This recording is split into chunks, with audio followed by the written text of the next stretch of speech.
From the E-Radio Network Sports Desk to your radio dial, this is the Matt Mosley Show.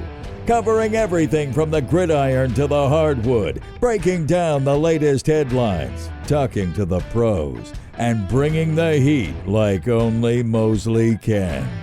This is the Matt Mosley Show, and it starts now. It is the Matt Mosley Show, the fastest hour in sports, the E-Radio Network. Here we go. And it's 5 o'clock hour on the eve of the NFL Draft. So by this time tomorrow, we'll be very close to the first pick in the draft. Everything's happening from Lambeau. We got folks lined up to visit. We got the number one guru from the NFL.com who will be with us in the coming days. That is Eric Edholm, longtime friend of mine. And then the longtime host for ESPN TV of the draft was Trey Wingo. Trey did it for many years. And, of course, it was Chris Berman before him. And then Trey would come in. Chris Berman would do the first night, and Trey would do the next 2 days. And then at some point, Trey took over on the main coverage. And Trey is no longer at ESPN, but he will be on the E-Radio Network and joining us tomorrow. And so that'll be kind of cool. Before the draft, you'll hear an exclusive interview with Trey Wingo, who also was on ESPN Radio for a good while. Happy to have Daniel Starks, as always, executive producer of this fine show. Our man Trevor in the house as well. It takes a village. But Daniel is being attacked by allergies, and so I've been told, I think he sounds fine, but Daniel's going to just kind of, I don't know, Daniel, I almost want to bring you on just so people can hear what you sound like. I don't think it's as bad as you think, but I won't do that to you. He's a man that, there you go. He's a man that that's what we want on the air. You need to go get a shot. You need, I've got all kinds of medications. It's probably not legal for me to hand that off to you, but I do have some good stuff that I think will get you right. But anyway, I glad to have you doing your thing, even if today it's a little bit behind the scenes. It is the Mosley Show, heard every day, Monday through Friday at 5 o'clock in Louisiana, Arkansas, wide swaths of Texas, now into West Texas, all out there. You got Red Raiders trying to listen to us, always appreciative. And I love the fact that the Texas Tech folks, that's my old college buddy, your head coach, my old fraternity brother in college at Baylor, is the head coach of the Texas Tech Red Raiders. That'd be Grant McCaslin. And as we speak, Daniel, all these college coaches are trying to hold their rosters together, put rosters together. And yesterday was the final day you could enter the portal. And these agents and players are just so nice. Such a nice time in college basketball where players are leaving for $3 or $4 million. And again, I don't begrudge these players. I mean, my gosh, if I could go grab $3 or $4 million, I'd probably do it.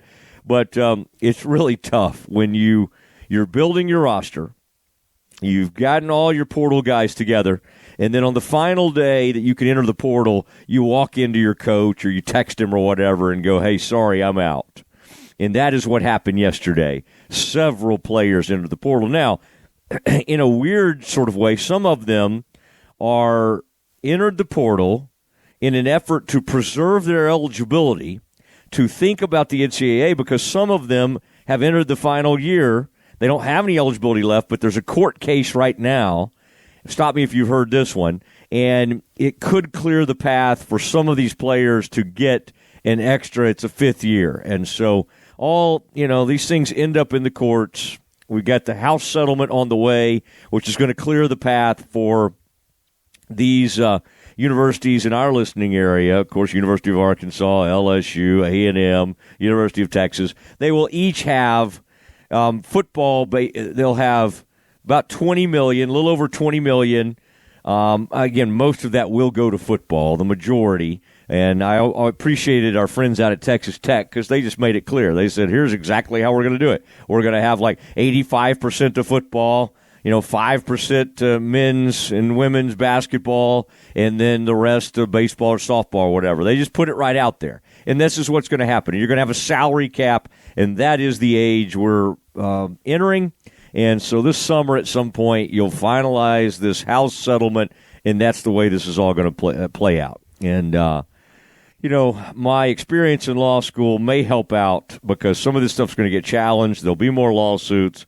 Who knows? And perhaps I'll be able to dig in and help us. Although I have to admit, I didn't finish law school. I did start it, but I decided to go become a sports writer at the Dallas Morning News instead of finishing law school.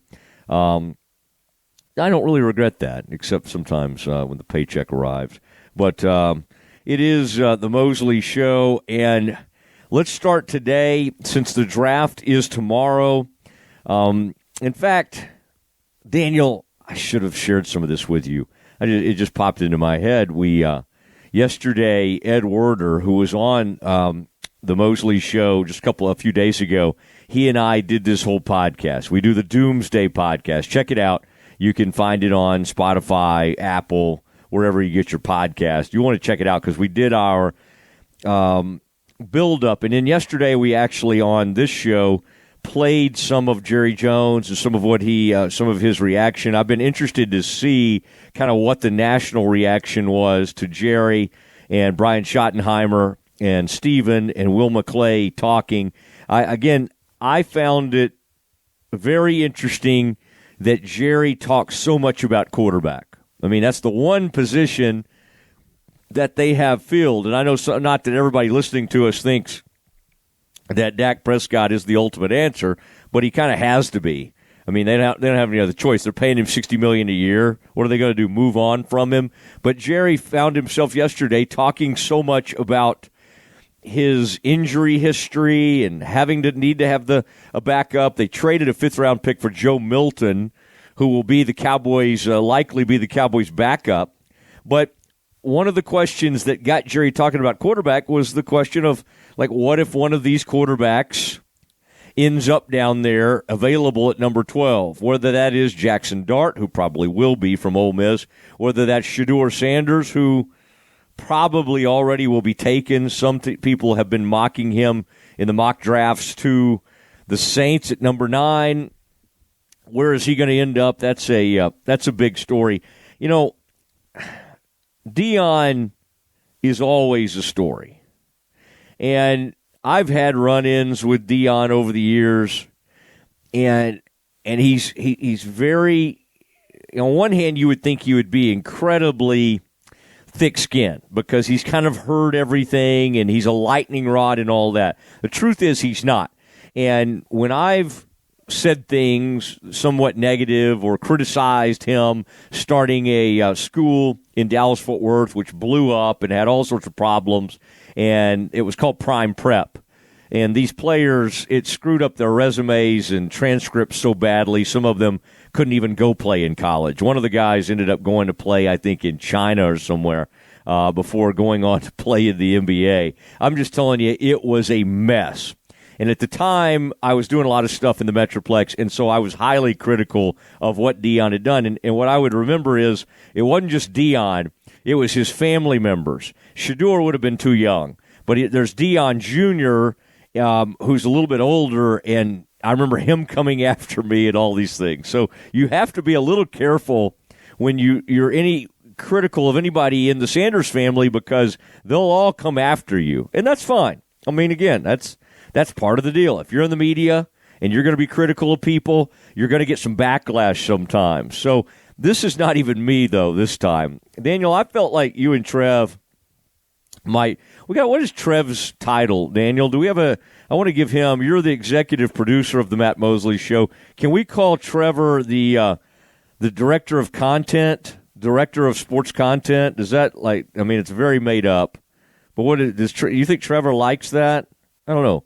Let's try that on for size. Trevor is the director of sports content for the Mosley Show. Trevor, that means you actually have to send me some ideas occasionally, all right? So we're going to need you to get heavily involved in this. But I love having. Okay, yeah, there's Trevor. Trevor actually doesn't have allergy attacks right now. I guess he's allowed to actually be on air.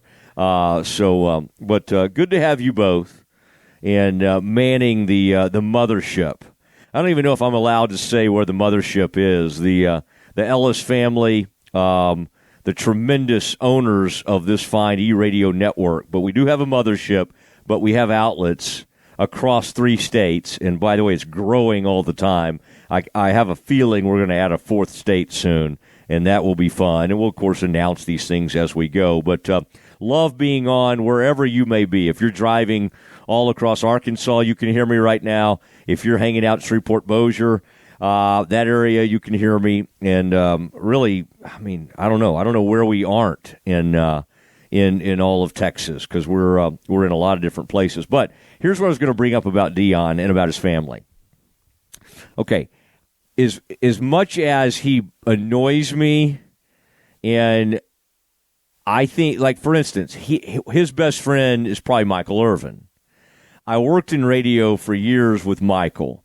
Michael is somebody that gets in trouble, and even more than, Dion's more just kind of like a lightning rod. Michael actually gets himself in trouble and makes poor decisions and things like that. I would say that's not really Dion. It's more Michael.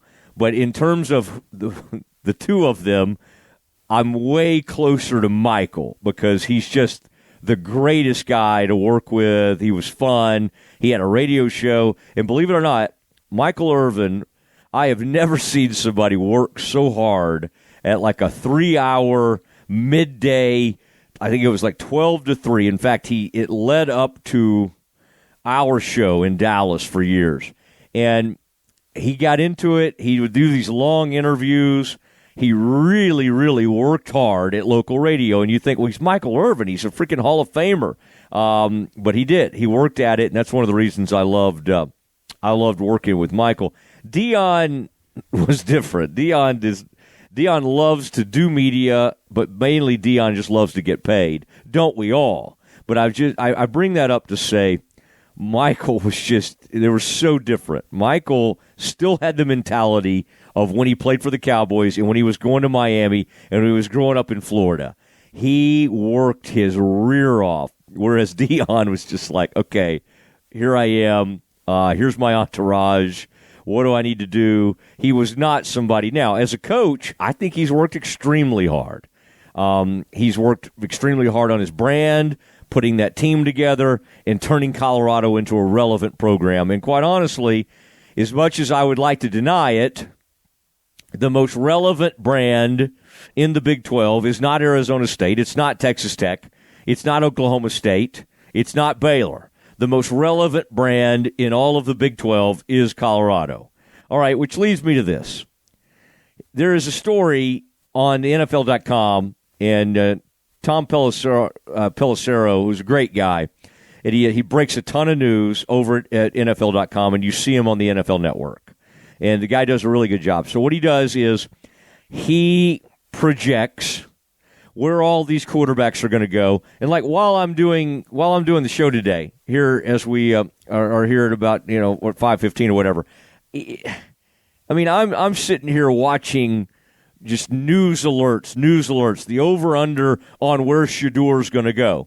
The Shadour Sanders and the Travis Hunter aspect of this draft is sort of overshadowing everything. The fact that the number one player overall, Cam Ward, think about that. Dion and his players are getting way more attention than the guy who's going to go number one overall in the draft, which is Cam Ward, which is ridiculous. But again, this is how it is. So Tom Pelissero from NFL.com is ranking all of these quarterbacks. And so, of course, he has most of them are about how you would expect.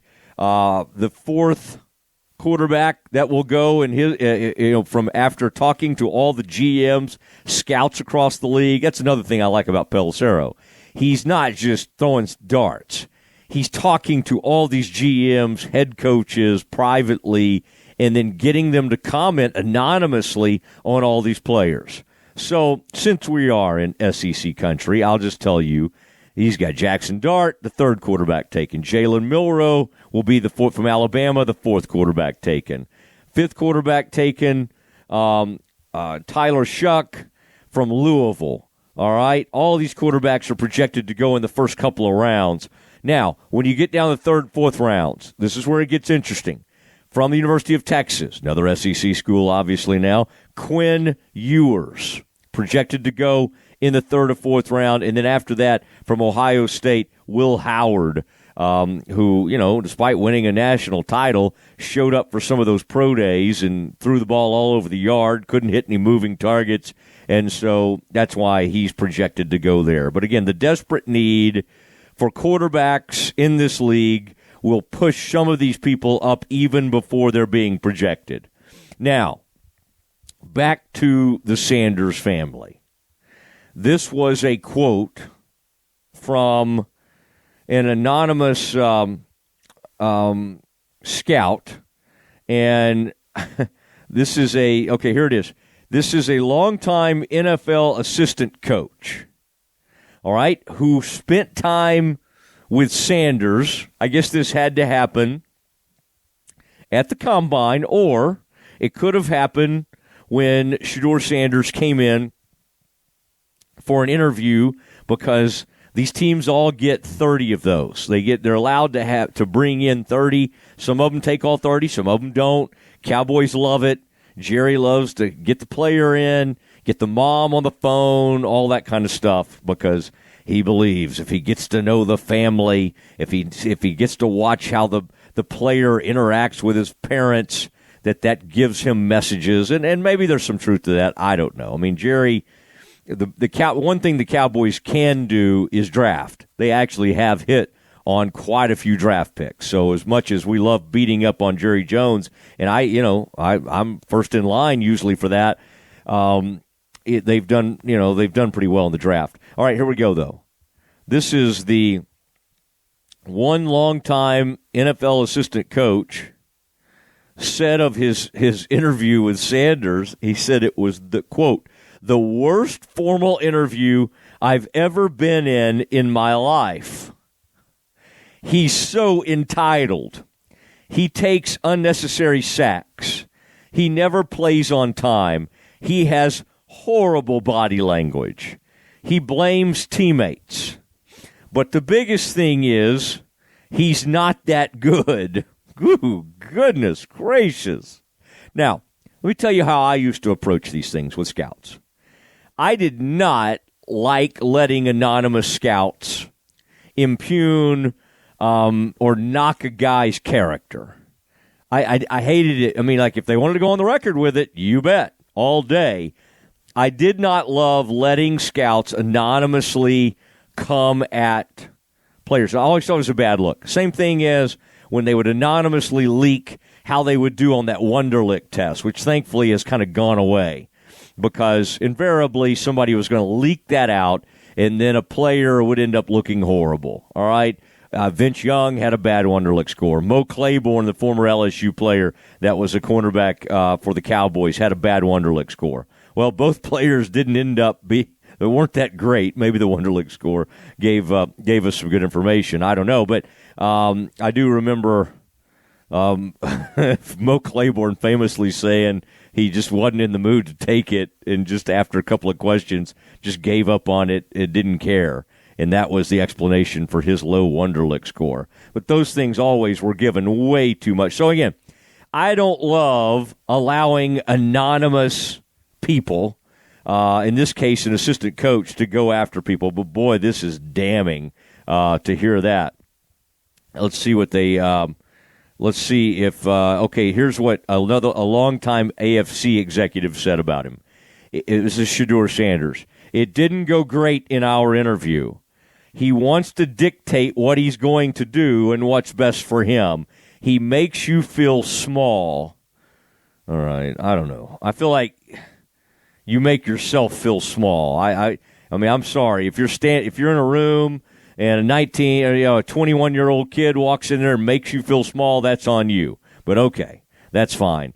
Even some of Sanders' fans expressed disappointment he didn't take a bigger step forward as a senior. This NFC GM said, I liked him the year before. They did change coordinators. It just felt different. It felt less athletic, less arm talent. Everything felt less. If you're talking about this year's tape versus Jackson Dart and Shedeur, I don't think it was particularly close. And, of course, Jackson Dart, the player from Ole Miss, the quarterback from Ole Miss that is being projected to be the third quarterback off the board after Shedeur Sanders. Now, could any of these negative people be from teams that actually want to take Shedeur?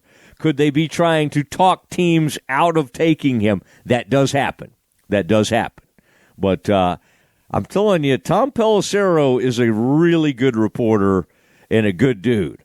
So I don't think Pelissero's out there getting spun. I don't think he's out there, people playing him. Okay, some reporters I would tell you, yeah, this guy's getting played or this woman's getting played. But I don't think it's happened to Pelissero. So I find this stuff to be fascinating. We'll have more on it. The draft is coming. The draft is tomorrow. We're getting you ready. The mock draft. Who will the Cowboys take at 12? Where will the Texans go in this draft? Where do the Saints go? Lots of those stories to come. Again, huge interview tomorrow with Trey Wingo, who was the face of ESPN's draft coverage for many years. He and Chris Berman. Trey Wingo will be on the E-Radio Network tomorrow. Next, let's continue down this path, but let's look at this thing from a wider. Let's get away from the Sanders family a little bit, and let's start zeroing in on who we believe that the Saints will take at 9, who the Cowboys will take at 12. I've got some history with making these picks. We'll do it next. More Matt Mosley coming up